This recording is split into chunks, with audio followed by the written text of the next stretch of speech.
Isang mabigat na kalabog ang bumasag sa katahimikan ng hapagkainan nang ibagsak ni Michelle ang isang lumang lata ng biskwit sa gitna ng mesa. Umurong ng bahagya ang bandihado ng daing na bangus na bagong prito. Tumigil sa pag-ikot ang electric fan na nakatutok sa kanila, tila pati ang hangin ay pinigilan ang paghinga.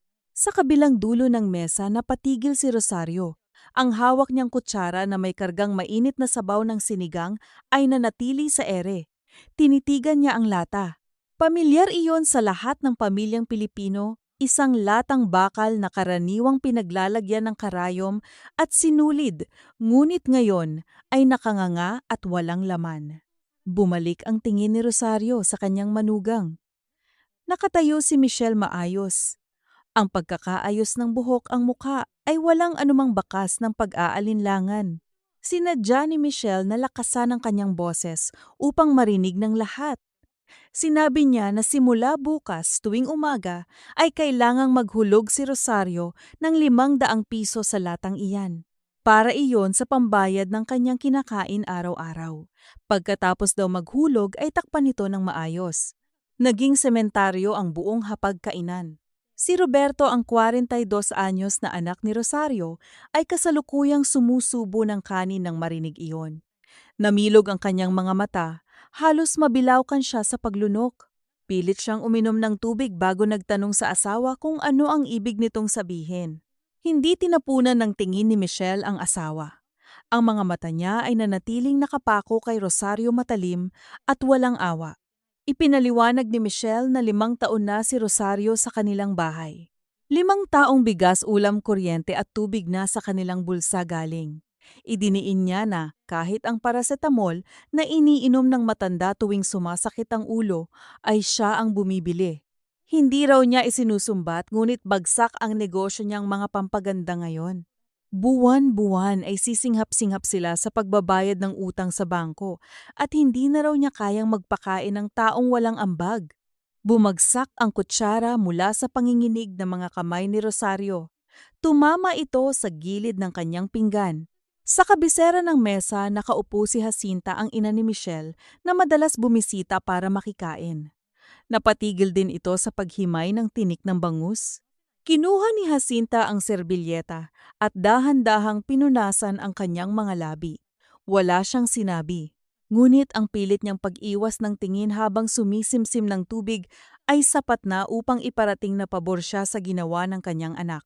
Dala ng hiya at pagkabigla, ibinagsak ni Roberto ang kanyang mga palad sa gilid ng mesa. Umuga ang mga baso. Hinarap niya ang asawa at tinanong kung bakit kailangang sabihin iyon sa harap ng kanyang ina at sa ganoong paraan. Ngunit hindi nagpatinag si Michelle. Taas noo siyang sumagot. Tinanong niya pabalik si Roberto kung gusto ba nitong lagyan niya ng bulaklak ang mga salita para hindi masakit pakinggan. Madiin niyang ipinaalala na ang sweldo ni Roberto bilang isang ordinaryong empleyado ay halos pambayad lang sa bangko. Siya na lang daw ang gumagawa ng paraan para may maihain sa mesa. Pinagalitan niya si Roberto na wag nang pairalin ang pagiging ma-pride dahil kapag ang mga naniningil na ang kumatok sa pintuan, tiyak na magtatago lang din ito. Nang hina ang mga balikat ni Roberto. Tila umurong ang kanyang dila. Unti-unti bumagsak ang kanyang paningin sa kanyang pinggan. Ipinagpatuloy niya ang paghimay ng isda. Pilit na itinatago ang sariling kaduwagan sa bawat pagsubo. Habang nangyayari iyon, nakaupo sa tabi ni Rosario ang 6 na taong gulang niyang apo na si Zoe. Nakatingala ang bata, palipat-lipat ang tingin sa lata at sa mukha ng kanyang lola.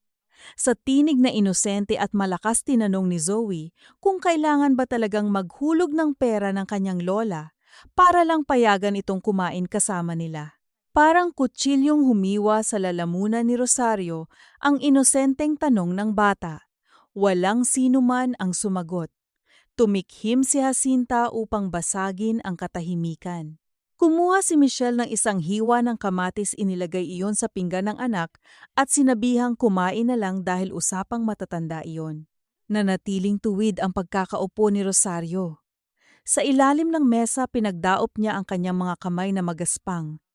at puno ng kalyo upang pigilan ang matinding panginginig. Uminit ang kanyang batok, umakyat ang dugo sa kanyang mukha.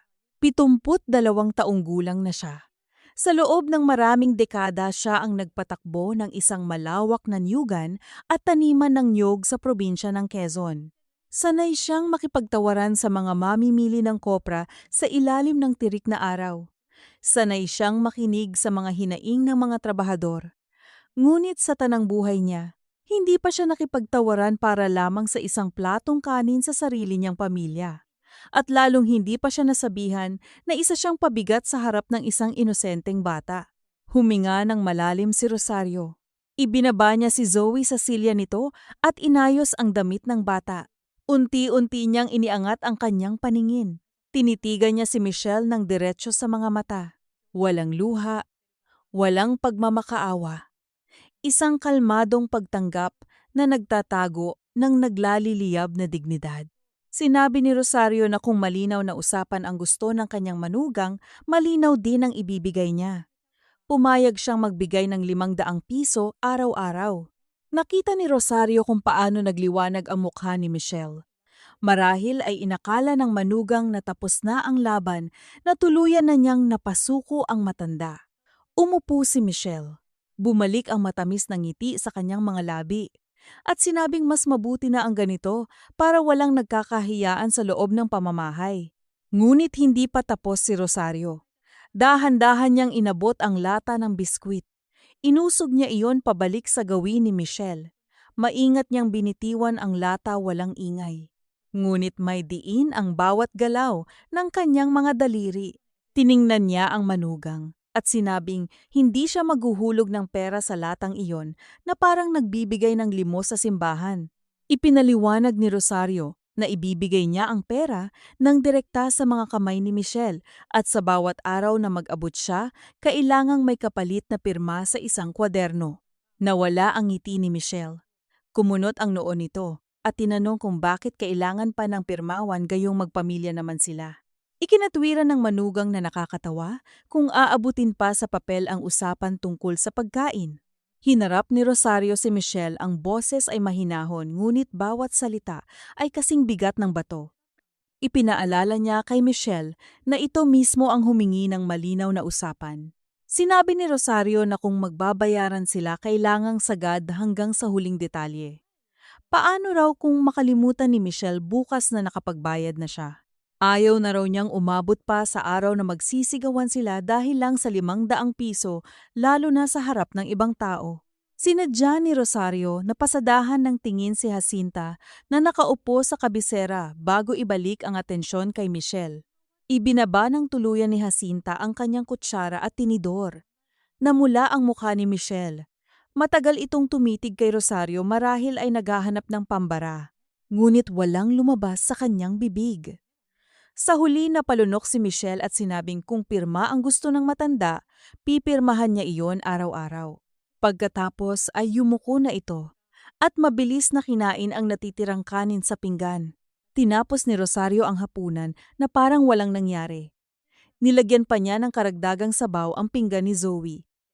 Nang matapos ang lahat, siya ang nagligpit ng mga pinagkainan.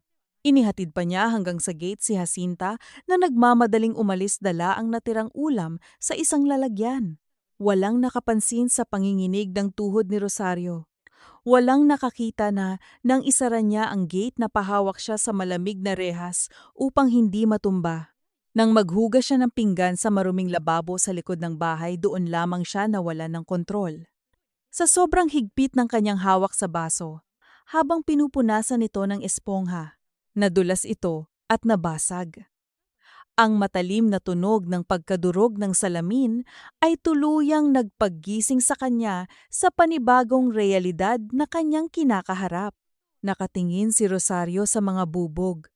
Pumasok sa kanyang isipan na bukas kailangan niyang maglabas ng 500 piso. At sa susunod na araw, 500 ulit. Ang ipon na naitago niya sa ilalim ng kanyang lumang maleta ay sapat na lamang para sa ilang linggo. Ngunit bago maubos iyon, nangako siya sa sarili. Hahanap siya ng paraan upang patunayan sa kanila na hindi siya isang latang walang laman na basta na lamang ibinabagsak sa mesa. Ang gabing iyon ay naging napakahaba para kay Rosario. Ang hangin na pumapasok mula sa maliit at kinakalawang na bintana ng kanyang silid ay amoy usok at alikabok ng syudad. Ang kanyang kwarto ay hindi naman talaga kwarto. Isa itong lumang imbakan sa likod ng maruming kusina sa ground floor na pinaayos ni Michelle noong dumami ang hindi nabebentang kahon ng mga sabon at lotion. Nakahiga si Rosario sa isang manipis na papag.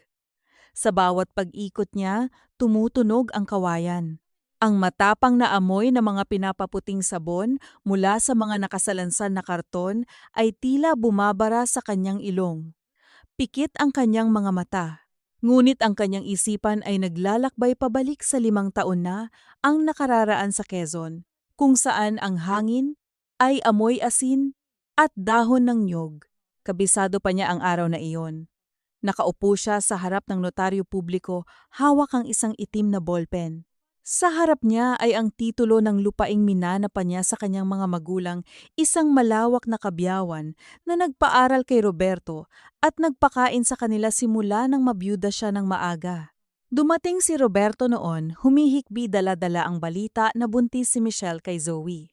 Nakikiusap itong tulungan sila dahil pinapalayas na sila sa nirerentahang apartment sa Maynila at gusto ni Michelle ng sariling bahay bago lumabas ang bata.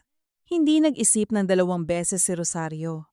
Pinirmahan niya ang dokumento. Ibinenta niya ang Newgan at ang lumang bahay na gawa sa Nara sa halagang 4.5 milyong piso. Ibinigay niya ang 4 milyon kay Roberto.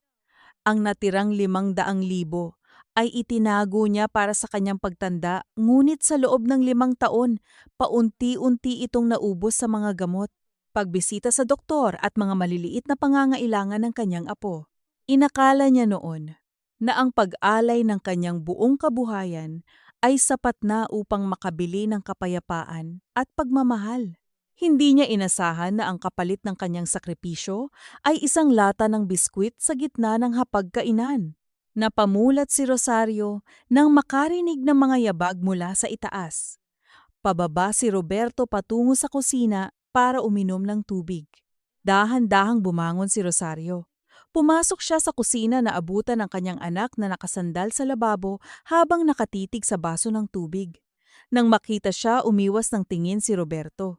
Sa mahinang boses nagtanong si Roberto kung gising pa ba siya sa bayuko at paghihimas sa kanyang batok. Tila nahihirapang humanap ng mga salita ang anak. Sinabi ni Roberto na hindi na daw dapat niya pinatulan ang sinabi ni Michelle. Mainit lang daw ang ulo ng asawa dahil sunod-sunod ang pagbalik ng mga tseke nito mula sa supplier ng mga pampaganda.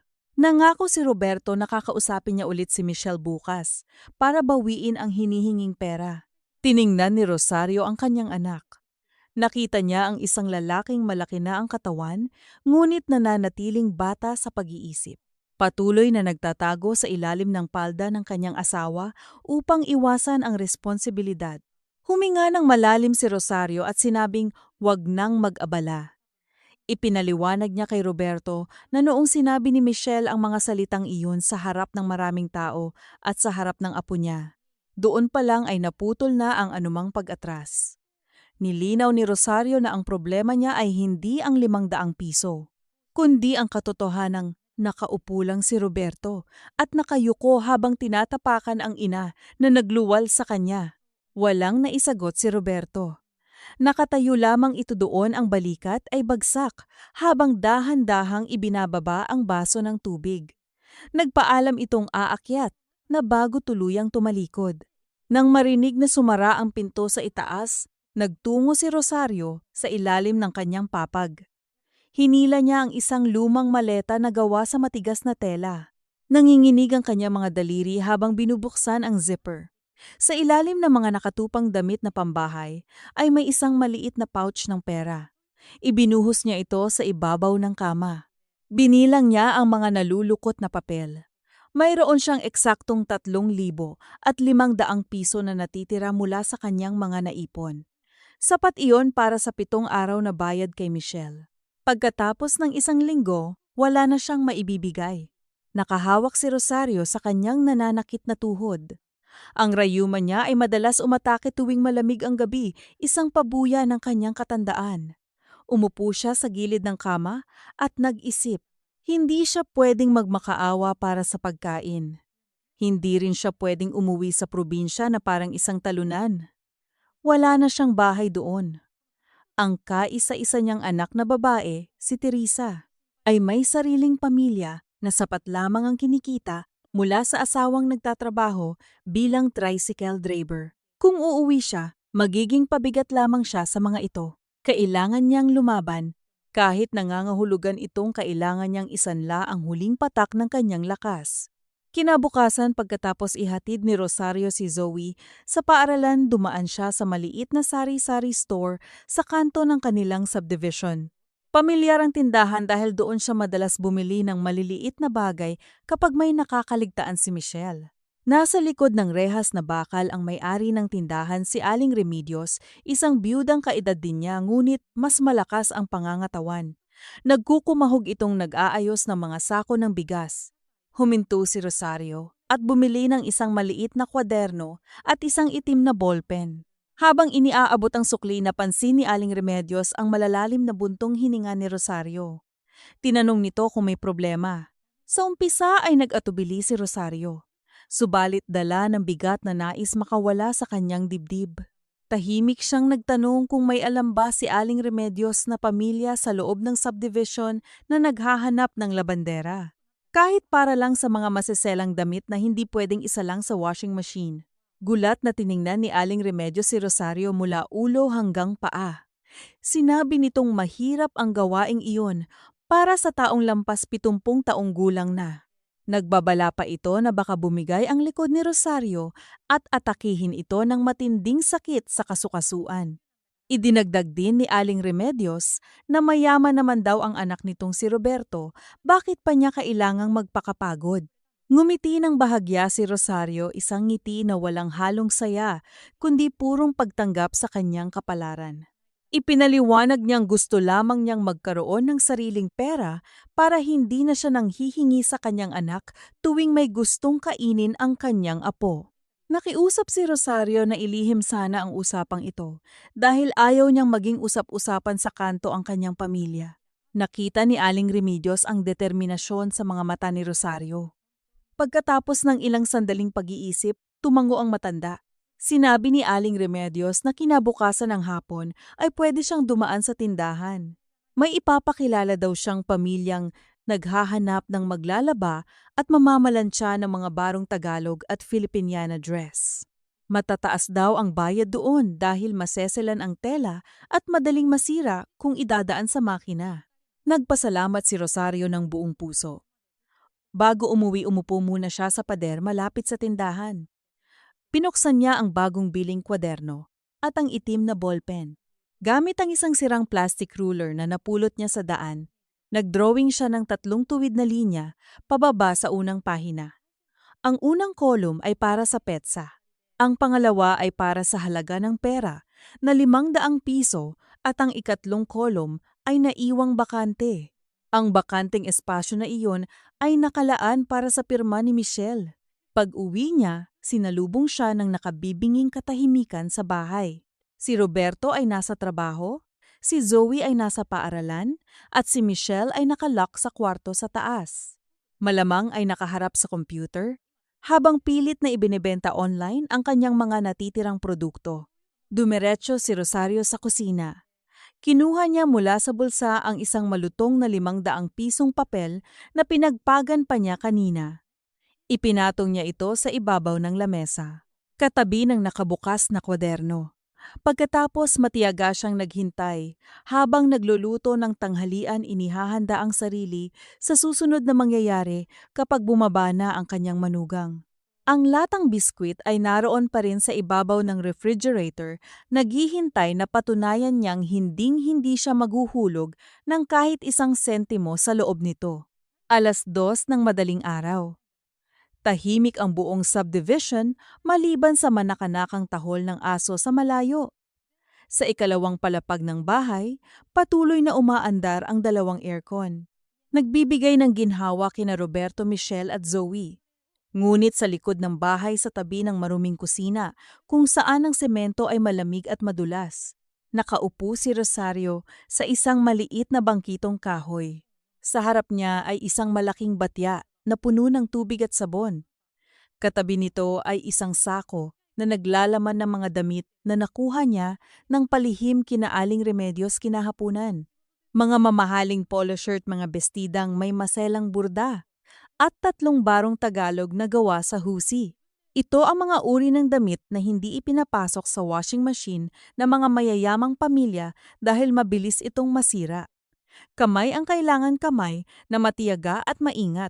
Inilublob ni Rosario ang kanyang mga kamay sa malamig na tubig na may halong matapang na sabong panlaba. Kusot piga banlaw. Kusot piga banlaw. Ang bawat galaw ay sinasabayan niya ng malalim na paghinga. Hindi pwedeng gumamit ng brush dahil baka masira ang hibla ng barong. Kailangang dahan-dahan ang pagkusot ng tela sa pagitan ng kanyang mga daliri. Pagsapit ng 3:00, nagsimula nang maramdaman ni Rosario ang sumpa ng kanyang edad.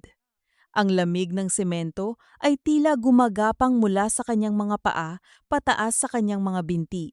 Ang rayuma sa kanyang mga tuhod ay kumikislot nagbabadyang mag-umpisa ng matinding sakit tuwing ididiin niya ang kanyang mga palad para pigain ang mga makakapal na tuwalya. Pakiramdam niya ay mababali ang mga buto sa kanyang daliri. Nang minsan ay mapadiin ang pagkuskus niya sa kwelyo ng isang polo na padaing siya. Ang lumang sugat sa kanyang hinlalaki na nagmula sa pagkahiwa ng kutsilyo kahapon ay bumuka. Humapdi ito ng matindi nang pumasok ang sabon. Mabilis niyang iniangat ang kamay mula sa batya. May kasamang dugo na unti-unting humalo sa bula. Pinunasan niya ito sa kanyang lumang duster.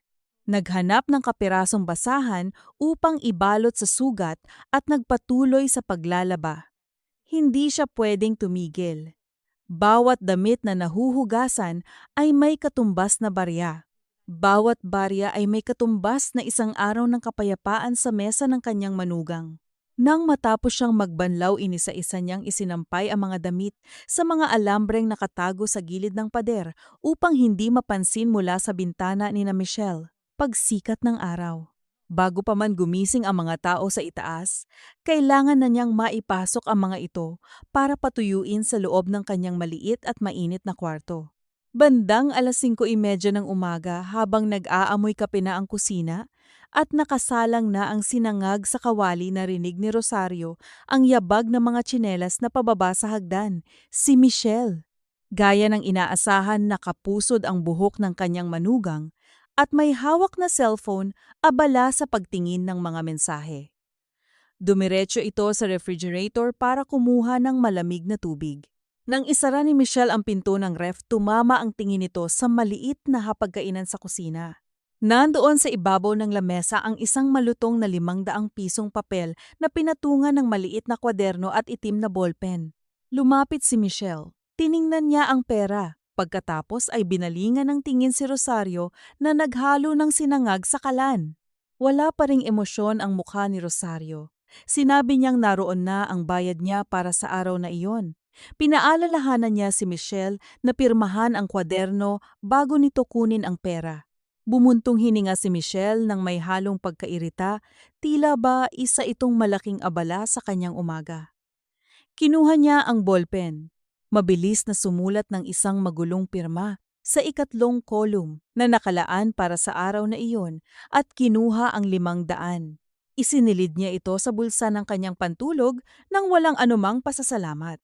Bago pa man siya makatalikod, nang tuluyan tinawag siya ni Rosario. Ipinaalala ni Rosario na bawat araw na may pirma doon ay katumbas ng karapatan niyang kumain mula umaga hanggang gabi nang walang maririnig na sumbat mula kaninuman sa bahay na iyon. Huminto si Michelle. Lumingon ito, nakataas ang isang kilay. Sinabi nitong hindi niya kailangang paalalahanan dahil alam niya kung ano ang napag-usapan. Idinagdag pa ni Michelle na sana lamang ay huwag masyadong mag-aksaya ng mantika at gas si Rosario sa pagluluto dahil mahal na ang mga bilihin. Pagkatapos noon, tinalikuran na niya ng tuluyan ang matanda at naglakad pabalik sa itaas.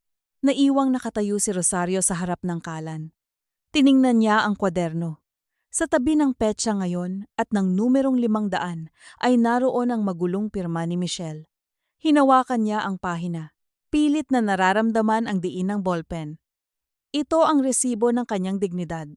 Lumipas ang mga araw na tila iisang eksena na paulit-ulit na ipinapalabas. Sa araw si Rosario ay ang walang bayad na kasambahay ng pamilya. Siya ang nagluluto-naglilinis ng 3 palapag ng bahay. Naghahatid at sumusundo kay Zoe sa paaralan at namamalengke. Kapag inuutusan siya ni Michelle na mag-ayos ng mga kahon ng mga ibinebentang lotion na puro alikabok sa sala, ginagawa niya ito ng walang reklamo. Pagsapit ng gabi kapag patay na ang mga ilaw, nagsisimula ang kanyang tunay na trabaho. Naglalaba siya mula madaling araw at sa mga susunod na gabi naman ay namamalansya. Isang gabi, habang namamalansya ng makapal na kurtina, na pinagawa sa kanya na paso ang kanyang braso sa gilid ng plancha dahil sa sobrang antok. Nag-iwan ito ng mapulang marka na mabilis na lumobo at naging paltos. Hindi siya umiyak. Kumuha lamang siya ng kaunting toothpaste sa banyo, ipinahid sa paso at nagpatuloy sa trabaho. Ang perang kinikita niya kina Aling Remedios ay eksakto lamang upang may maihulog siya araw-araw. 200 piso bawat damit na porma, 50 piso bawat uniforme. Binibilang niya ang bawat sentimo na pumapasok at lumalabas. Nang sumapit ang ika-15 araw, eksaktong 15 pirma na rin ang nasa kwaderno niya. Tuwing umaga, ang pagtingin ni Michelle sa perang inilalapag niya ay tila naging isang normal na bahagi ng kanilang araw. Hindi nagtatanong si Michelle kung saan galing ang pera. At hindi rin nagkukusa si Roberto na alamin kung paano nagkakaroon ng 500 araw-araw ang kanyang inang walang trabaho. Para sa kanila, basta may nakalatag na pera sa mesa, tapos na ang problema. Ngunit ang hindi alam ni Michelle sa bawat araw na lumilipas at sa bawat pirma na inilalagay niya sa kwaderno, unti-unting binubuo ni Rosario ang isang patunay hindi lamang ng pagkakautang ng matanda sa kanila, kundi ng pagkukulang nila bilang tao. Isang hapon, pagkatapos niyang plantsahin ang 3 barong, maingat na ibinalot iyon ni Rosario sa isang malinis na plastik at itinago sa ilalim ng kanyang mga unan upang ihatid kina Aling Remedios kinabukasan.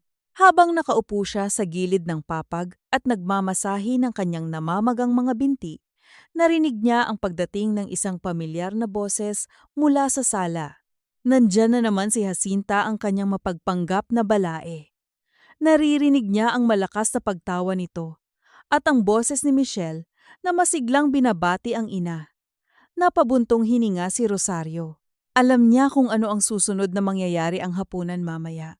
Ay tiyak na mapupuno na naman ng mga nakatagong panlalait na ipapataw sa kanyang mga balikat. Ngunit sa pagkakataong ito, hindi niya hahayaang may makaapak sa kanya nang hindi siya nakakatayo ng tuwid. Ang alingawngaw ng halakhak ni Jacinta ay pumuno sa buong unang palapag ng bahay. Umalingawngaw iyon mula sa sala hanggang sa kusina kung saan abala si Rosario sa paghihiwa ng baboy para sa sinigang. Amoy na amoy sa buong bahay ang paboritong pabango ni Jacinta na matapang at matamis, isang amoy na lagi nang nagbabadya ng panibagong pasakit para sa matanda. Dating gawi tuwing hapon ng Biyernes ay dumadalaw si Jacinta.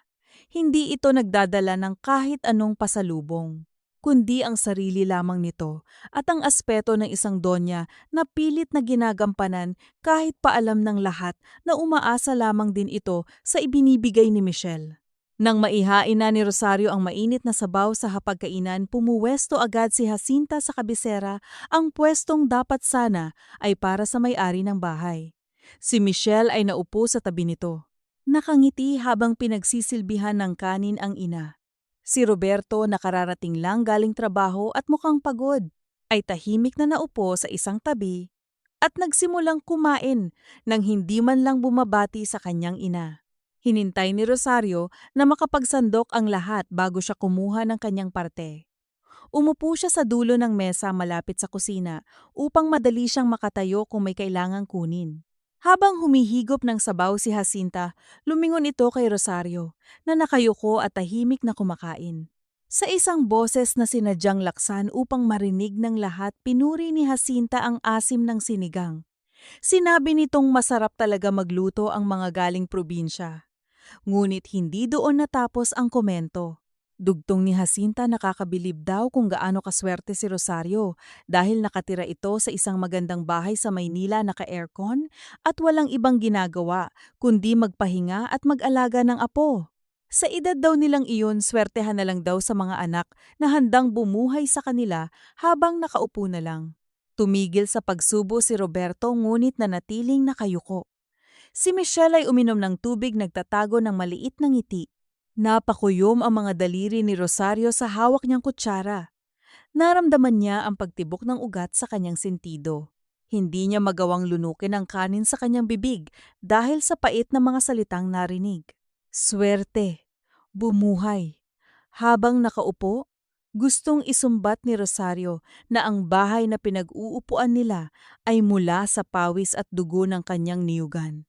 Gusto niyang isigaw na bawat subo ng sinigang ni Jacinta ngayon ay binayaran niya ng 500 piso kani-kaninang umaga mula sa pagkakandakuba niya sa paglalaba ng damit ng ibang tao.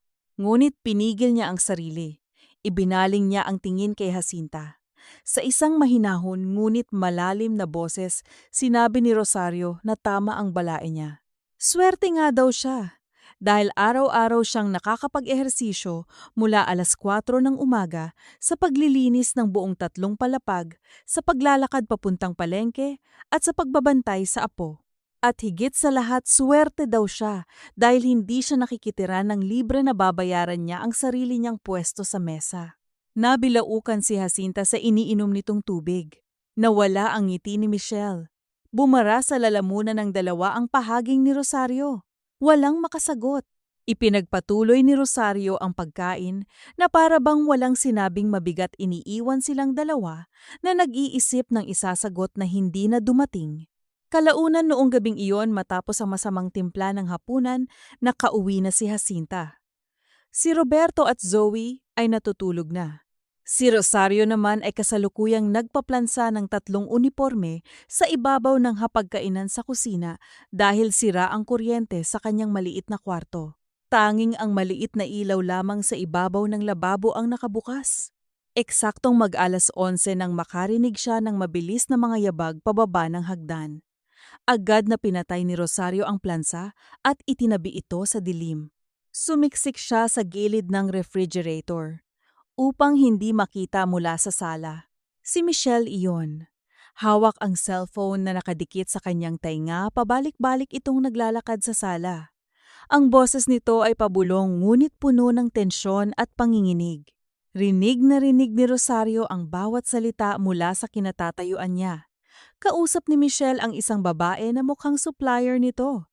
Pilit na nakikiusap si Michelle, nagmamakaawang bigyan pa siya ng palugit na 1 linggo. Naririnig ni Rosario ang panginginig ng boses ng manugang nang sabihin nitong hindi na raw niya alam kung saan kukuha ng pambayad sa bangko. Ang halagang hinahabol ay aabot sa 150,000 piso buwan-buwan para sa inutang na puhunan sa mga pampaganda na ngayon ay nakatambak. Idinagdag pa ni Michelle na halos maiyak na ang tanging na ipapadala na lamang niya ay ang 500 piso na nakukuha niya araw-araw, ang pera na pilit niyang pinipiga para pang-abono sa kanyang mga interes. Nanlamig ang buong katawan ni Rosario. Parang ibinagsak sa kanya ang isang balding may yelo. Hindi para sa kuryente, hindi para sa bigas, at lalong hindi para sa tubig ang hinihinging 500 piso. Ang perang ipinagpapalit niya sa kanyang dugo at rayuma sa madaling araw ay ginagamit ni Michelle para takpan ang sariling pagkakamali sa negosyo. Pinipiga siya ng sarili niyang manugang para masalba ang peking reputasyon nito. Ang asawa ng kanyang anak na malakas pang ipangalandakan ang karangyaan ng buhay sa mga kamag-anak ay nabaon sa utang dahil sa pagiging maluho at ambisyosa. Nang mamatay ang tawag, bumagsak si Michelle sa sofa at humikbi ng tahimik. Hindi siya nilapitan ni Rosario. Sa halip, umatras ang matanda ng walang ingay. Pumasok sa kanyang mainit at masikip na kwarto at isinara ang pinto. Umupo si Rosario sa gilid ng kanyang papag.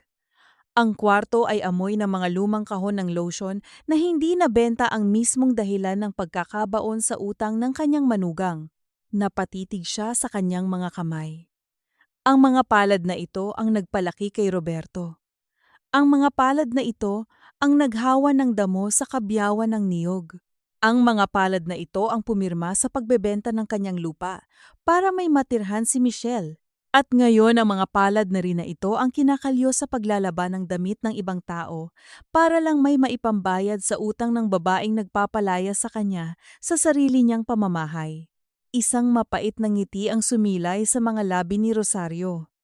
Kinuha niya ang kwaderno na nakatago sa ilalim ng unan at pinagmasdan ang mga pirma ni Michelle. Walang puwang para sa awa sa puso niya sa mga sandaling iyon. Kung kailanang magbayad ng utang ang manugang niya, hahayaan niya itong malunod. Ngunit hindi niya hahayaang isama siya nito sa paglubog. Ang trahedya ng matatanda ay madalas na hindi nagsisimula sa kawalan ng pera, kundi sa labis na pagtitiwala na ang mga anak ang magiging tungkod nila sa dapit hapon ng buhay. Nakapanlulumong isipin na, sa mundo kung saan ang lahat ay may presyo, kahit ang dugo at pawis ng isang ina ay kaya palang isanla ng sariling pamilya upang maprotektahan lamang ang kanilang huwad na karangyaan.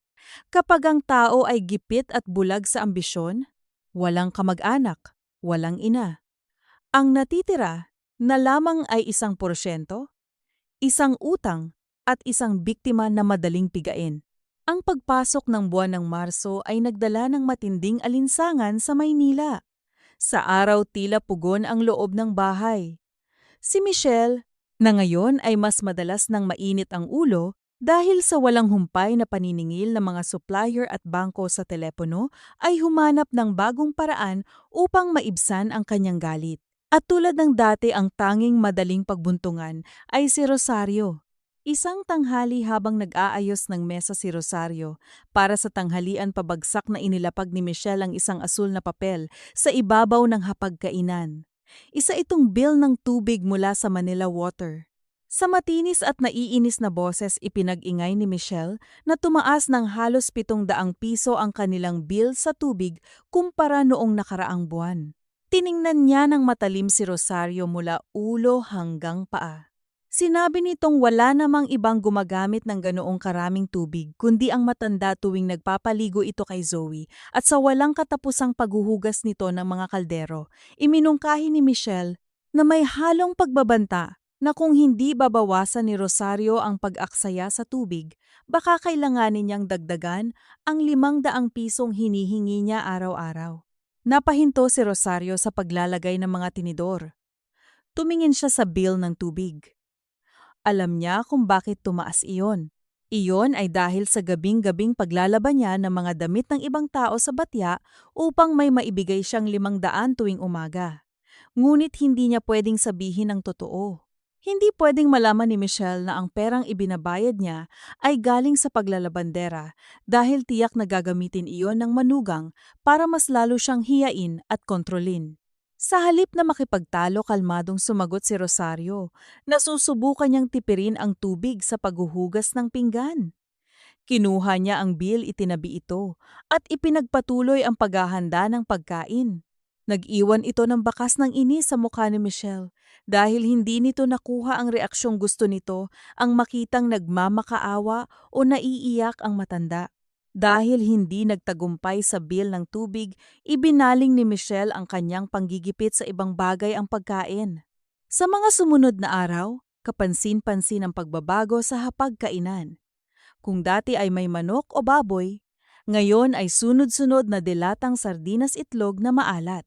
At sinangag na tira-tira ang inihahain ni Michelle. Idinadahilan niyang naghihigpit sila ng sinturon. Ngunit tuwing hapunan, nakikita ni Rosario na may nakatagong kahon ng pizza o mamahaling take-out sa loob ng ref. Binibili ni Michelle gamit ang delivery app ng palihim para lang sa kanila ni Roberto at ng bata kapag tulog na ang matanda.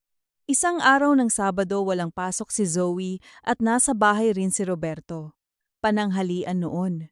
Ang nakahain lamang sa mesa ay isang maliit na mangkok ng ginisang sardinas na may miswa at 2 pirasong tuyo. Tahimik na kumakain si Rosario.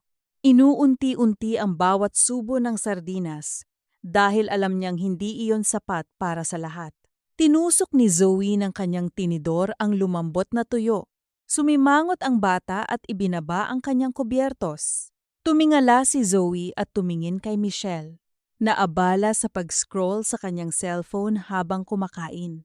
Sa tinig na pambata na umaalingaw-ngaw sa buong kusina. Nagtanong si Zoe ng malakas. Mama, bakit po tuyo at sardinas na lang lagi ang ulam natin? Wala na po ba tayong pambili ng chicken? Huminto si Michelle. Napabuntong hininga ito at binigyan ng pekeng ngiti ang anak. Sinabi niyang kailangan nilang magtipid dahil maraming bayarin. Ngunit hindi tumigil si Zoe. Inosenteng ibinaling ng bata ang kanyang tingin sa lola niyang si Rosario.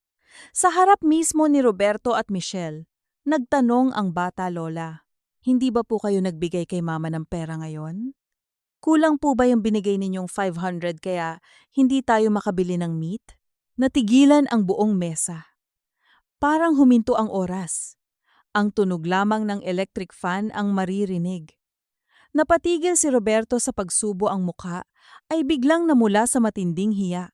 Mabilis na ibinaba ni Michelle ang kanyang cellphone, nanlalaki ang mga mata hindi alam kung paano papatayin ang apoy na sinindihan ng inosenteng tanong ng kanyang sariling anak. Tumingin si Rosario kay Zoe. Walang galit sa mga mata ng matanda kundi isang malalim na awa sa bata na naiipit sa kabulukan ng pag-uugali ng sarili nitong mga magulang. Hinimas ni Rosario ang buhok ng kanyang apo at ngumiti ng matipid. Sinabi ni Rosario sa bata na nakapagbigay siya ng pera kaninang umaga. Marahil daw ay nakalimutan lang bumili ng mama nito ng karne sa palengke dahil sa sobrang daming ginagawa, pangako ni Rosario. Mamayang hapon ay siya na mismo ang bibili ng paboritong pritong manok ni Zoe. Mabilis na tumayo si Michelle. Kinuha nito ang baso at nagkunwaring naghahanap ng malamig na tubig sa ref. Pilit nitong inilayo ang usapan sa pamamagitan ng pagsigaw kay Roberto na ayusin ang tumutulong gripo mamaya. Ngunit halata sa nanginginig nitong kamay na tinamaan ito sa mismong sikmura ng katotohanan. Pagkatapos ng tanghalian umalis si Roberto nagdahilang may bibilhing materyales sa hardware iniiwasan ang anumang komprontasyon sa kanyang asawa. Naiwan si Rosario na nagliligpit ng mesa. Nang hapon na iyon kahit sumasakit ang tuhod, naglakad si Rosario palabas ng subdivision papunta sa malapit na fast food chain. Gamit ang sarili niyang kinita mula sa paglalaba kagabi. Bumili siya ng isang bucket ng fried chicken para sa apo. Pag-uwi niya, tuwang-tuwa si Zoe. Kinain ng bata ang manok habang nakaupo sa kandungan ni Rosario sa sala. Si Michelle ay nanatili sa itaas hindi bumaba dahil sa pinaghalong hiya at pride. Nang gabing iyon matapos ang kanyang palihim na paglalaba, pumasok si Rosario sa kanyang mainit na kwarto. Inilabas niya ang kanyang kwaderno kung saan nakapirma si Michelle araw-araw. 75 araw na ang nakalipas. 75 pirma. Ngunit nang gabing iyon kumuha siya ng isa pang kwaderno. Isang luma at manipis na notebook na napulot niya mula sa mga nakatambak na gamit. Gamit ang kanyang itim na ballpen. Nagsimula siyang magsulat, hindi ng petsa kundi ng mga numero. Isinulat niya ang halaga ng pagbebenta ng kanyang lupaing nyugan 5 taon na, ang nakararaan 4,500,000 piso. Isinulat niya ang halagang ibinigay niya kay Roberto 4,000 piso. Sumunod gamit ang kanyang limitadong kaalaman sa matematika, gumawa siya ng listahan ng mga serbisyo. Magkano ba ang sweldo ng isang kasambahay sa Maynila na nagluluto naglilinis at nag-aalaga ng bata araw-araw walang day off mula umaga hanggang gabi. Sa narinig niya kina Aling Remedios, aabot iyon ng hindi bababa sa 8,000 piso kada buwan. 8,000 piso pinarami sa 12 buwan. Pinarami sa 5 taon. Idinagdag niya pa ang araw-araw na 500 na hinihingi sa kanya sa nakalipas na 75 araw. Nang makita niya ang kabuuang halaga sa ilalim ng pahina, matagal na napatitig si Rosario. Isa itong numero na kayang bumili ng respeto ngunit ninakaw mula sa kanya sa ngalan ng pamilya. Itiniklop niya ang lumang kwaderno at itinago ito kasama ng una. Ang mga numerong iyon ang magiging armas niya. At papalapit na ang araw na gagamitin niya ito upang bawiin ang sarili niyang halaga. Nagsimula ang gabi na tila karaniwan lamang, ngunit ang hangin ay mabigat at basa. Madilim na ang kalangitan, bago pa man tumunog ang orasan ng 9:00. Pagsapit ng 11:00, bumagsak ang isang malakas na ulan na sinabayan ng malalakas na ihip ng hangin. Sa maliit na espasyo sa labas ng maruming kusina, nagkukumahog si Rosario. Nakasampay sa mga nakatagong alambre ang 7 barong Tagalog at 5 uniporme na mga kliyente ni Aling Remedios. Basang-basa na ang ilan dahil sa hanging humahampas ng ulan papasok sa may bubungan. Kailangan niya itong ipasok agad. Kung mababasa ng ulan at magkakaamoy kulob ang mga damit, hindi niya ito masisingil at mawawalan siya ng pambayad bukas. Hawak ang isang malaking balde na plastik, mabilis na kinukuha ni Rosario ang mga damit mula sa sampayan at inilalagay iyon sa loob.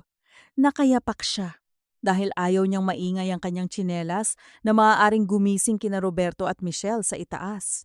Nang mapuno ang balde, maingat niya itong binuhat papasok sa kusina. Ngunit dahil sa panginginig ng kanyang tuhod at ang pagmamadali, hindi niya napansin ang naipong tubig na pumasok mula sa siwang ng pinto. Sa isang iglap, nadulas ang kanyang kanang paa. Ang bigat ng balde ay humila sa kanya pababa. Bago pa siya makakapit sa gilid ng lababo, bumagsak si Rosario sa malamig at basang semento ng kusina. Ang kanyang kanang bukong-bukong ay tumama ng malakas sa gilid ng pinto. Isang matulis at mainit na kirot ang gumapang mula sa kanyang paa paakyat sa kanyang binti. Tumilapon ang balde. Nagkalat ang mga damit sa sahig. Ngunit higit sa gulo, ang tanging naramdaman ni Rosario ay ang matinding sakit na nagpahinto sa kanyang paghinga. Nakagat niya ang kanyang ibabang labi upang pigilan ang pag-iyak na maaaring umalingaw-ngaw sa buong bahay. Namimilipit sa sakit. Nanatili siya sa sahig ng halos 5 minuto. Hinihintay na humupa ang pag-ikot ng kanyang paningin. Kinabukasan, hindi makatayo si Rosario ng tuwid. Ang kanyang bukong-bukong ay namaga at naging kulay lila. Pilit siyang bumangon ng 4:00 ng umaga upang magluto ng almusal. Ngunit nakaya lamang niya itong gawin habang nakaupo sa silya at iika-ikang gumagalaw sa kusina. Pagkababa ni Michelle, napansin nito agad ang pag-iika ng matanda. Hindi ito nagtanong kung ano ang nangyari. Sa halip tumingin ito sa lamesa. Walang nakapatong na 500 piso. Walang kwaderno. Tiningnan ni Michelle si Rosario na nakaupo sa upuan habang naghahalo ng kape para kay Roberto. Sa malamig na boses, nagtanong si Michelle, nasaan ang bayad para sa araw na ito? Hindi lumingon si Rosario. Sa mahinang tinig, ipinaliwanag niya na nadulas siya kagabi. Namamaga ang kanyang paa kaya hindi siya nakapag-ayos ng mga damit na pambenta. Ito ang palusot na ginagamit niya kung saan nanggagaling ang pera na nagbebenta siya ng basahan na tinatahi niya. Nakiusap si Rosario kung maaari ba siyang pautangin ng isang araw at babayaran niya ito kinabukasan. Ngumisi si Michelle, isang ngiti na walang halong awa kundi purong kapangyarihan. Kinuha nito ang itim na ballpen mula sa lalagyan ng mga kubyertos. Lumapit ito kay Rosario at hiniling na ilabas ang kwaderno. Nagtataka man, kinuha ni Rosario ang kwaderno mula sa kanyang bulsa at ibinigay ito sa manugang. Inilatag iyon ni Michelle sa ibabaw ng lamesa. Binuksan niya ito sa pahina kung nasaan ang petsa ng araw na iyon. Gamit ang ballpen, sa halip na pumirma, isinulat ni Michelle ang salitang utang sa espasyo ng halaga ng dahan-dahan at titik sa titik. Iniikot ni Michelle ang kwaderno upang mabasa ito ng matanda. Ipinagdiinan ng manugang na kailangan nilang maging malinaw sa usapan kung walang 500. Kailangang nakasulat kung magkano ang utang para hindi raw nila makalimutan.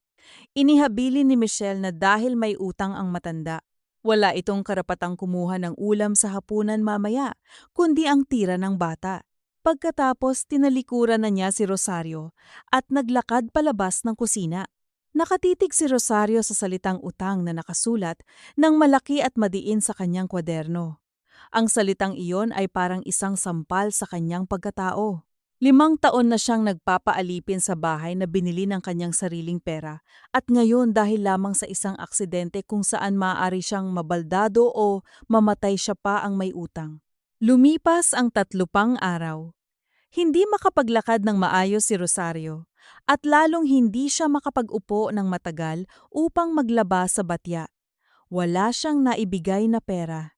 At sa loob ng 3 araw na iyon, 3 beses pa na isinulat ni Michelle ang salitang utang sa kwaderno. 4 na araw. 2,000 piso ang utang niya sa babaeng nakatira sa bahay na siya ang bumili. Sa ika-4 na gabi kahit na namamaga pa rin ang paa at nanginginig ang mga binti dahil sa pinipigilang lagnat, hindi na makatiis si Rosario. Ayaw na niyang makita ang salitang iyon bukas ng umaga. Kinuha niya ang sako ng mga labahin na hinatid sa kanya kaninang umaga ni Aling Remedios. Hindi siya makapaglalaba sa batya dahil hindi niya kayang lumuhod. Kaya kinuha niya ang plansya at ang papagplansyahan. Kung hindi siya makapaglaba, tatanggapin niya ang doble ng trabaho sa pamamalansya mula sa ibang labandera sa kanto na ayaw magplansya. Inilagay niya ang plansahan sa tabi ng kanyang kama. Nakaupo sa gilid ng higaan ang kanyang namamagang paa ay nakataas sa isang maliit na kahon upang hindi magdugo ang maga, nagsimula siyang mamalansya. Mula 9:00 ng gabi, isa-isa niyang idinikit ang mainit na bakal sa mga gusot ng damit.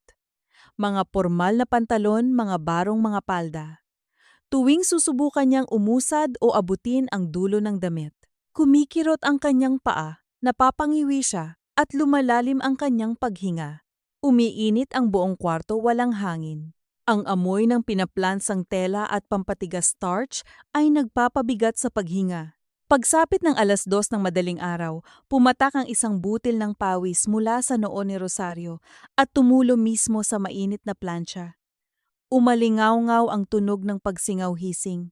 Tumulo rin ang ilang butil ng luha mula sa kanyang mga mataluha, hindi ng pagsuko, kundi ng labis na panlulumo sa sariling kalagayan.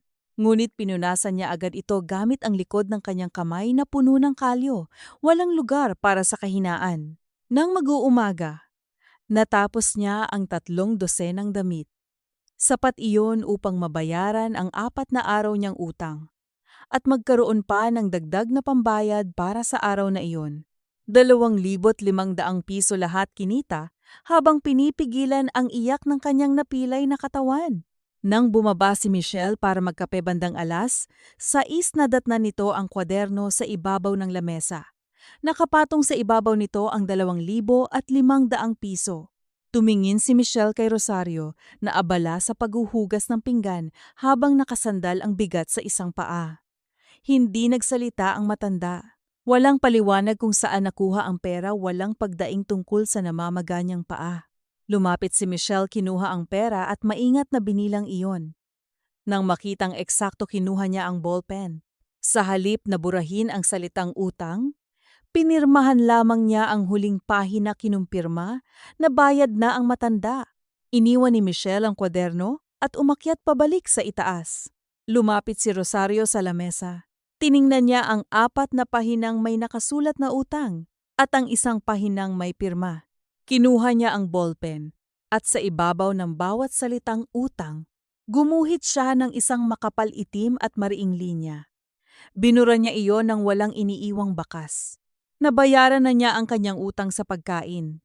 Ngunit ang utang nila sa kanya, sa kanyang pawis, dugo at dignidad ay patuloy na lumalaki at nalalapit na ang araw ng paniningil. Isang matinis na tunog ng bakal na nagkikiskisan ang umalingaw-ngaw sa tapat ng bahay nang hatake ni Teresa ang lumang gate ng subdivision. Tanghali noon, at si Rosario ay kasalukuyang naglalatag ng mga tuyong damit sa sala nang makita ang kanyang anak na babae, si Teresa, na galing pa sa probinsya ng Quezon. ay may dalang isang malaking basket na puno ng suman at mga hinog na mangga. Ang kanyang mga tsinelas ay may bahid pa ng putik mula sa mahabang biyahe. Nang magtagpo ang kanilang mga mata, mabilis na lumapit si Teresa at mahigpit na niyakap ang ina. Ngunit sa pagbitaw nito, agad na napansin ni Teresa ang bahagyang pagpaling ng katawan ni Rosario habang naglalakad. Tinanong ni Teresa kung bakit iika-ika ang kanyang inay. Pilit nang ngumiti si Rosario at nag-iwas ng tingin. Sinabi nitong wala iyon na dulas lamang daw siya ng kaunti sa hagdan dahil sa basang semento noong nakaraang araw. Inaya niya si Teresa sa kusina para uminom ng malamig na tubig. Subalit hindi kumbinsido si Teresa. Kilala niya ang kanyang ina. Hindi ito magrereklamo kahit na malapit na itong bumigay. Sa halip na sumunod sa kusina, hinila ni Teresa si Rosario patungo sa kwarto nito sa likod ng bahay. Nang buksan ni Teresa ang pinto ng maliit na bodega, natigilan siya. Ang silid ay mainit, walang maayos na bentilasyon at halos kalahati ng espasyo ay okupado ng mga nakasalansan na karton ng mga sabon at lotion ni Michelle. Sa gitna ng kwarto ay ang manipis na papag at sa gilid nito ay ang balde ng mga labahin at ang nakasaksak na plansa. Nanginginig ang boses ni Teresa habang nagtatanong kung dito ba talaga natutulog ang kanyang inay sa loob ng 5 taon. Tumingin siya sa sahig. Pagkatapos ay mabilis na lumuhod sa harap ni Rosario. Walang sabi-sabi niyang itininaas ang laylayan ng duster ng ina. Napasinghap si Teresa. Ang bukong-bukong ni Rosario ay namamaga pa ring may malalaking pasa na kulay lila at itim. Ang balat ay banat na banat dahil sa pamamaga.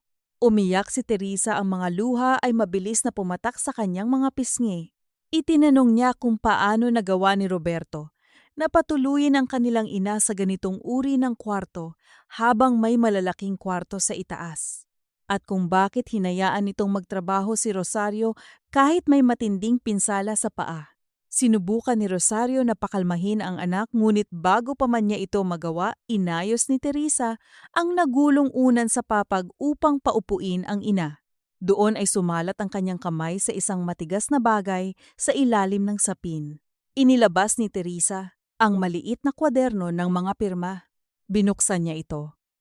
Nakita niya ang mga petsa, ang nakasulat na 500 piso araw-araw ang magugulong pirma ni Michelle. At ang pinakamasakit sa lahat, ang 4 na pahinang may nakasulat na salitang utang na binura lamang ng makapal na guhit ng ballpen. Naging mabilis ang mga pangyayari. Tumayo si Teresa, hawak ang kwaderno at lumabas ng kwarto na parang isang naglalagablab na apoy.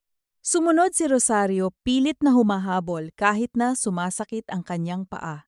Pumasok si Teresa sa kusina kung saan kasalukuyang nagtitimpla ng juice si Michelle habang nakikinig ng musika sa kanyang wireless earphones. Walang pasubaling ibinagsak ni Teresa ang kwaderno. Sa ibabaw ng granite counter, lumikha ito ng isang matalim na tunog na ikinagulat ng kanyang manugang. Hinarap niya si Michelle at tinanong kung ano ang kahulugan ng hawak niyang listahan. Tinanggal ni Michelle ang kanyang earphones na gulat, ngunit mabilis ding bumalik ang kanyang mapagmataas na aspeto. Sinabi nitong usapan nila iyon ng kanyang biyanan. At walang karapatan si Teresa na makialam dahil hindi naman ito ang nakatira sa bahay na iyon. Idinagdag pa ni Michelle na kung hindi magbabayad ang matanda, mas mabuti pang iuwi na lang ito ni Teresa sa probinsya. Sumigaw si Teresa sa galit.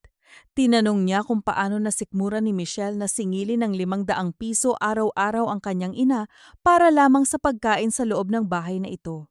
Gayong alam ng lahat kung kaninong pera ang ipinambili ng lupang kinatitirikan ng bahay na ito. Narinig ni Roberto ang sigawan mula sa sala, kaya mabilis itong pumasok sa kusina. Hawak ang kanyang mga kamay. Pilit niyang pinakalma si Teresa. At sinabing huwag nang gumawa ng eksena dahil pamilya naman sila at maaari namang pag-usapan ng mahinahon ang lahat. Lumingon si Teresa kay Roberto, ang kanyang mga mata ay naglalagablab sa puot at panunumbat. Tinanong niya si Roberto kung may mukha pa ba itong maihaharap sa kanila. Tinawag niya itong duwag dahil hinayaan itong maging katulong ang kanilang ina maglaban ng damit ng ibang tao sa hating gabi. at magbayad ng sarili nitong pagkain habang ito ay nagpapakasasa sa ginhawa. Lalapit pa sana si Teresa kay Michelle upang hilahin ang kwaderno, ngunit isang matigas at magaspang na kamay ang humawak sa kanyang bisig. Si Rosario.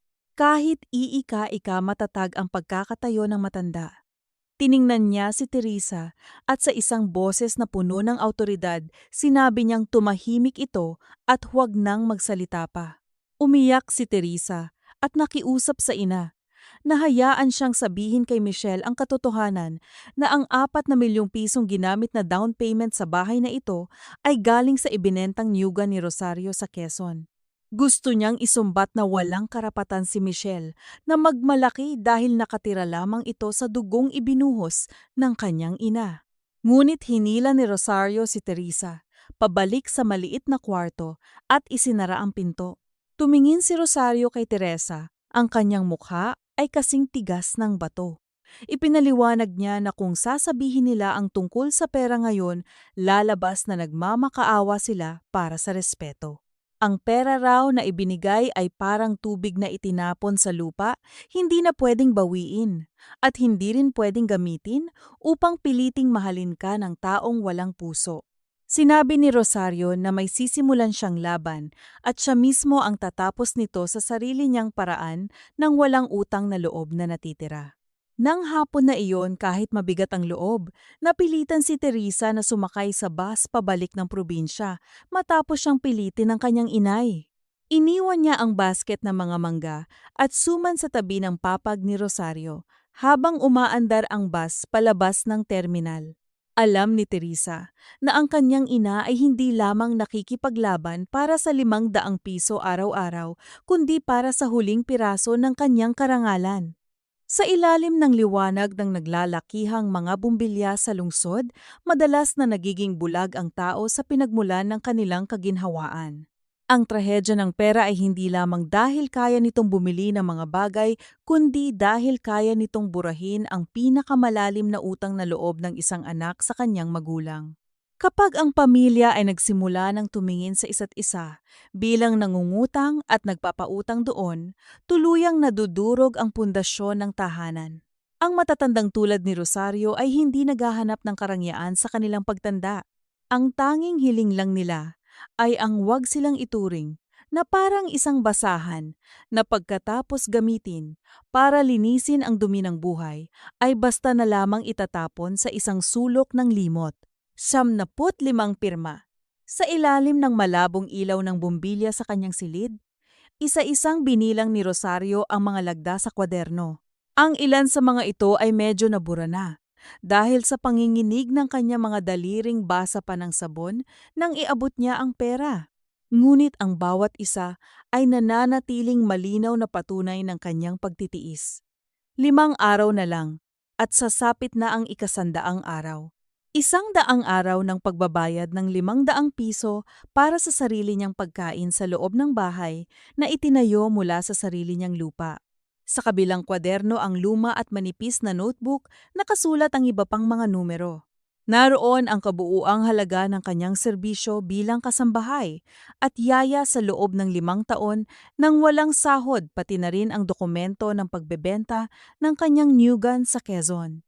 Maingat niyang itinupi ang mga papel na ito at isinilid sa loob ng isang malinis na puting sobre. Ipinatong niya ito sa ibabaw ng kanyang nag-iisang plansadong damit, isang simpleng blusa na kulay krema na may burda sa kwelyo, ang damit na isusuot niya sa darating na linggo. Ang darating na linggo ay hindi ordinaryong araw. Ito ang 7 taong kaarawan ni Zoe. Sa kulturang Pilipino, ang 7 kaarawan ng isang bata ay itinuturing na isang malaking hakbang patungo sa paglaki. Nais ni Michelle na maging marangya ang selebrasyon upang maipakita sa kanyang mga kaibigan-kliyente at mga kamag-anak ni Jacinta na hindi sila apektado ng krisis sa pananalapi. Umorder si Michelle ng isang mamahaling kulay rosas na gown para kay Zoe, nagrenta ng mga palamuting lobo at nag-imbita ng higit sa 20 bisita.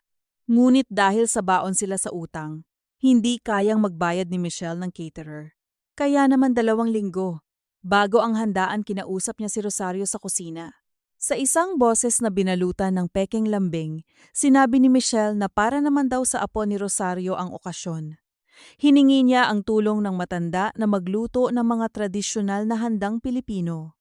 Tatlong malalaking tray ng pansit canton menudo, lumpiang Shanghai, at kare-kare na may bagoong. Sinabi ni Michelle na mas makakatipid sila kung si Rosario ang gagawa ng lahat ng preparasyon mula sa paghihiwa hanggang sa pagluluto. Tutal naman daw ay sanay naman ang matanda sa mga ganoong gawain sa probinsya. Walang pag-aalinlangang tumango si Rosario. Sumagot siya na gagawin niya ang lahat ng makakaya niya para sa kaarawan ni Zoe.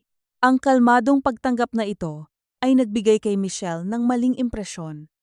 Inakala niyang tuluyan nang nasira ang pride ng matanda.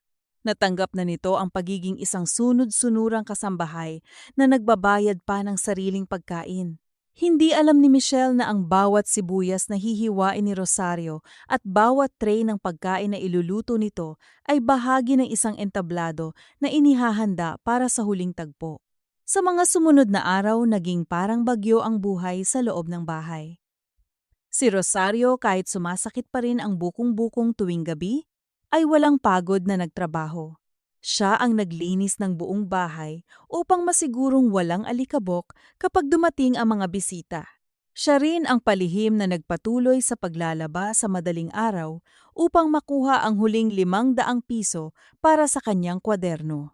Pagsapit ng Sabado ng gabi ang gabi, bago ang kaarawan ni Zoe nakatayo si Rosario sa kusina nagbabalot ng daan-daang lumpiang Shanghai habang natutulog na ang buong bahay. Ang kanyang likod ay tila mababali sa sakit at ang kanyang mga daliri ay namamanhid na dahil sa lamig ng karne. Narinig niya ang marahang pagbukas ng pinto sa likod. Si Roberto iyon pumasok upang kumuha ng yelo sa refrigerator. Tumigil si Roberto at tumingin sa kanyang ina. Sa mahinang tinig nagtanong ang anak kung bakit hindi pa natutulog si Rosario gayong madaling araw na. Lumapit si Roberto at hinawakan ang balikat ng ina. Sinabing naaawa siya rito dahil sa labis na pagtatrabaho para sa kaarawan ng kanyang anak. Dahan-dahang inalis ni Rosario ang kamay ng anak sa kanyang balikat. Tumingin siya kay Roberto gamit ang mga matang walang galit ngunit puno ng matinding lamig. Sinabi ni Rosario na huwag maawa si Roberto sa kanya. Ang pagkaawa raw na walang kasamang gawa ay walang silbi, kundi ang pampalubag loob lamang ng isang taong alam na may pagkukulang siya.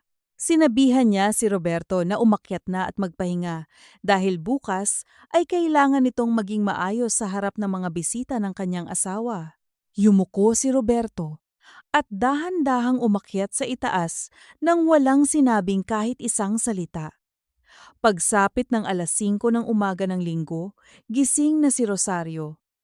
Ito ang ikasandaang araw.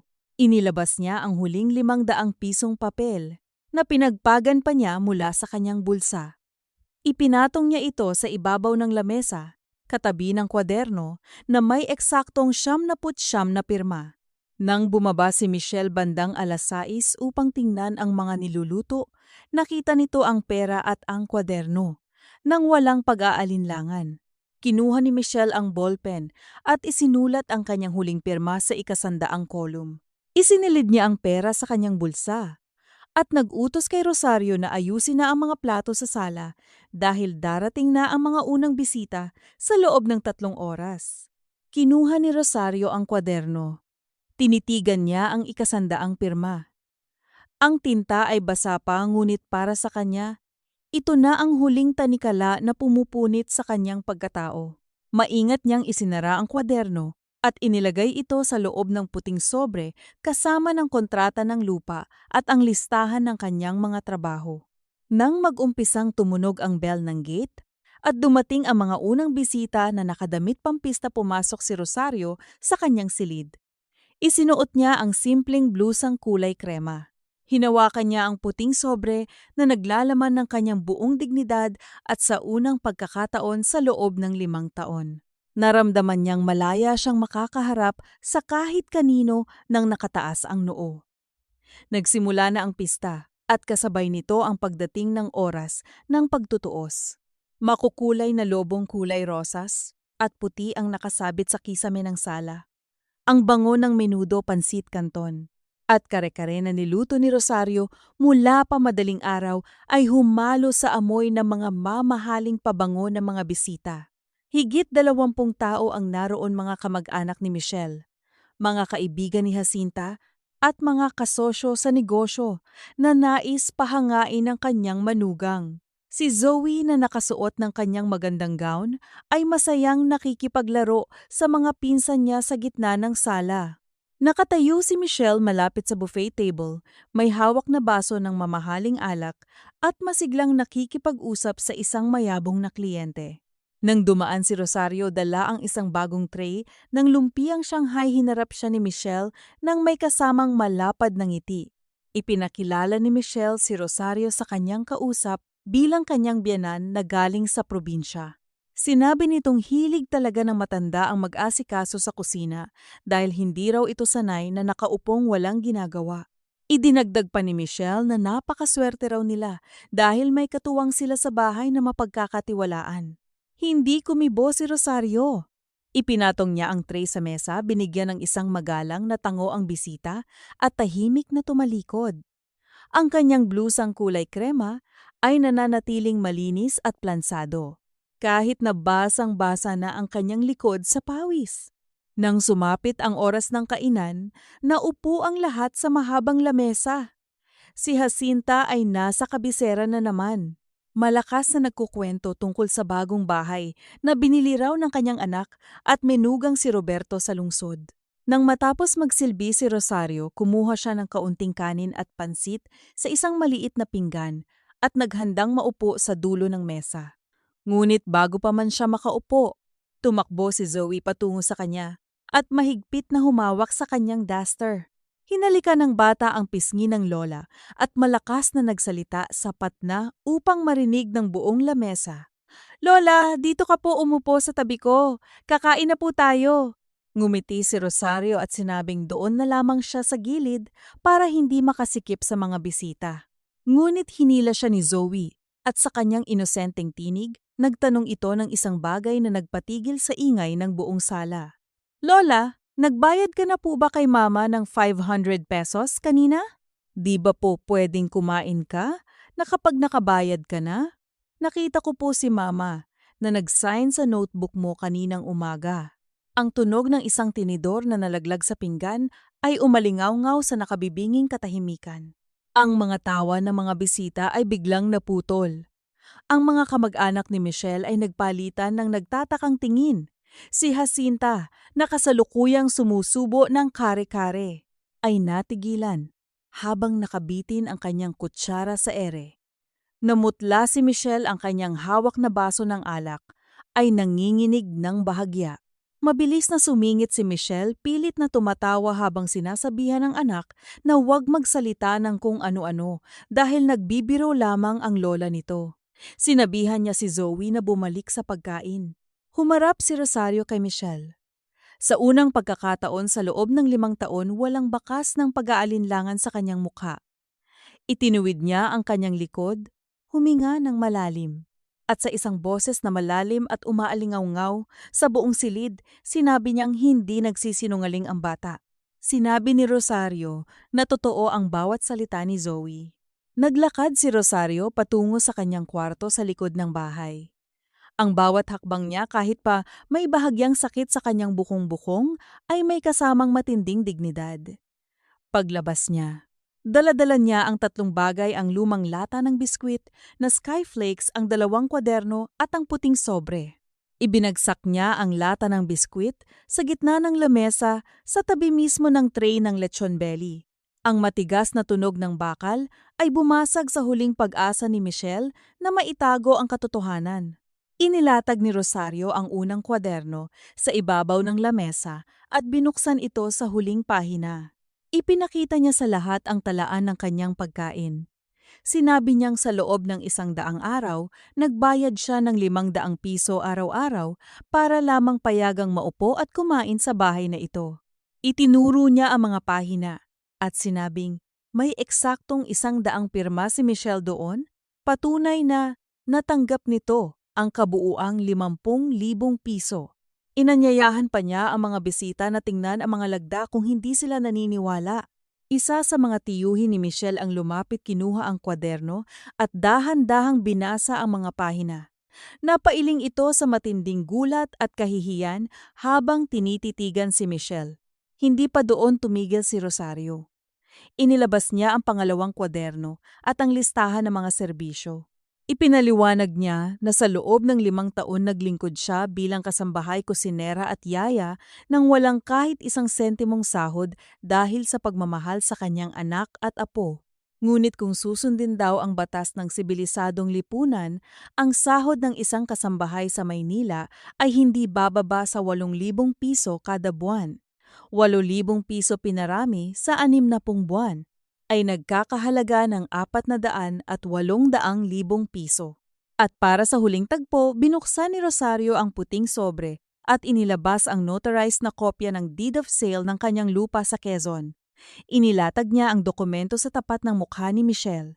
Madiin niyang sinabi na ang bahay na ipinagmamalaki ni Michelle at Jacinta ngayon ay binili mula sa 4 na milyong pisong ibinigay niya kay Roberto 5 taon na ang nakararaan, matapos niyang ibenta ang kanyang nyugan.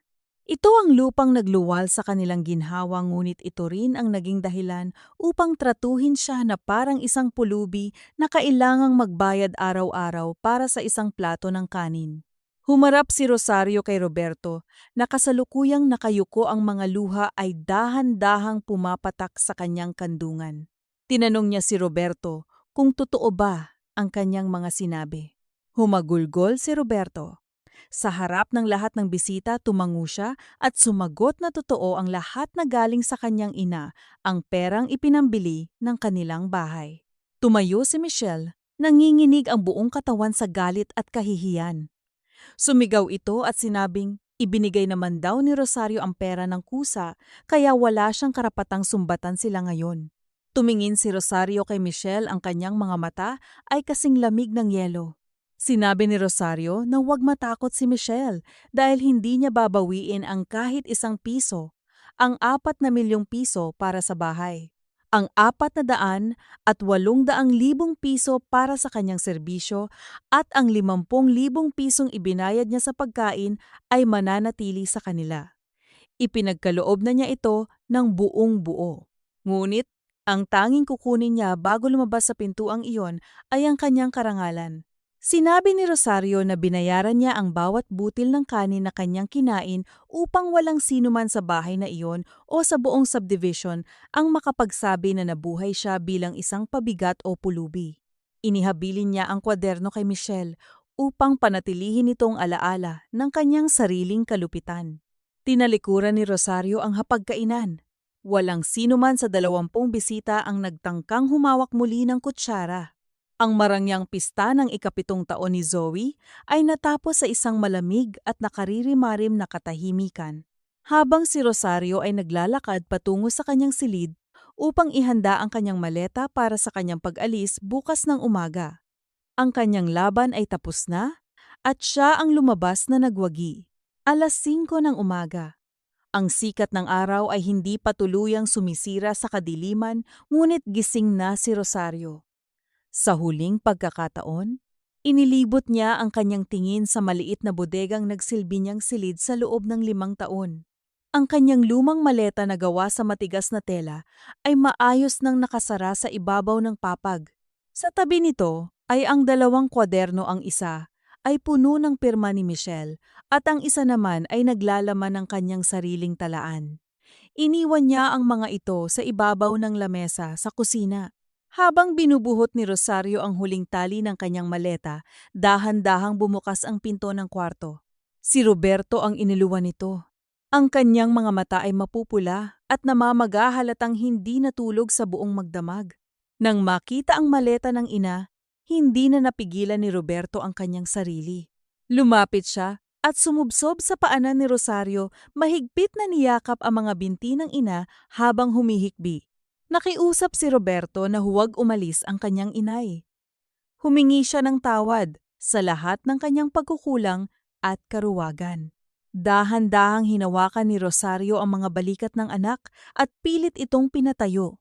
Tiningnan niya si Roberto ng may malalim na pagmamahal, ngunit may kasamang tamang higpit. Sinabi ni Rosario na tumayo ito dahil isa itong lalaki at hindi dapat ito lumuhod sa sahig ng ganoon. Ipinaliwanag ni Rosario kay Roberto na wala siyang galit dito. Sinabi niyang kung may kasalanan man si Roberto ngayon, may bahagi rin doon ang pagkakamali niya bilang ina. Labis-labis daw ang pagbibigay niya kay Roberto noong bata pa ito. Lahat ng pasakit ay sinalo niya. Kaya naman lumaki itong hindi marunong sumalo sa pasakit ng iba. Ngunit sinabi ni Rosario na kailangan pa rin niyang umalis dahil kung mananatili siya ang bahay na ito ay hinding-hindi magkakaroon ng kapayapaan. Sa may pintuan ng kusina nakatayo rin si Michelle. Ang kanyang mapagmataas na aspeto ay tuluyang gumuho. Nakatitig lamang siya sa sahig, ang mga luha ay dahan-dahang gumagapang sa kanyang mga pisngi. Wala siyang masabi, tanging ang mahinang paghingi ng tawad ang lumabas sa kanyang mga labi. Lumapit si Rosario kay Michelle. Sa kanyang huling mga salita sa manugang, sinabi niyang huwag nang isipin ang nakaraan dahil iniwan na niya ang kwaderno sa lamesa bilang tanda na bayad na ang lahat ng utang. Ngunit nag-iwan si Rosario ng isang mahalagang payo. Huwag daw hihiram ng perang hindi kayang bayaran at maging tapat sa asawa. Ang pagsisinungaling daw tungkol sa utang ay parang anay na unti-unting gigibain ang kanilang tahanan hanggang sa tuluyan itong gumuho. Bago tuluyang lumabas ng bahay, dumaan si Rosario sa kwarto ni Zoe. Gising na ang bata at nakaupo sa gilid ng kama. Inabot ni Rosario kay Zoe ang isang magandang kulay puting bestida na hand-washed at perpektong na-iron niya noong nakaraang gabi. Yumakap si Zoe sa kanyang lola, tinatanong kung kailan ito babalik. Hiniling ni Rosario sa bata na isuot ang bestidang iyon tuwing maaalala niya ang kanyang lola. Sinabi niyang ang tanging kailangan lang tandaan ni Zoe ay mahal na mahal siya ng kanyang lola Rosario. At ang lahat ng iba pang nangyari sa bahay na ito ay maaari na niyang kalimutan. Sumakay si Rosario sa bus patungong Quezon kasama si Teresa na nag-abang sa kanya sa terminal. Habang umaandar ang bus palabas ng Maynila, naramdaman ni Rosario ang unti-unting pagkawala ng bigat sa kanyang dibdib.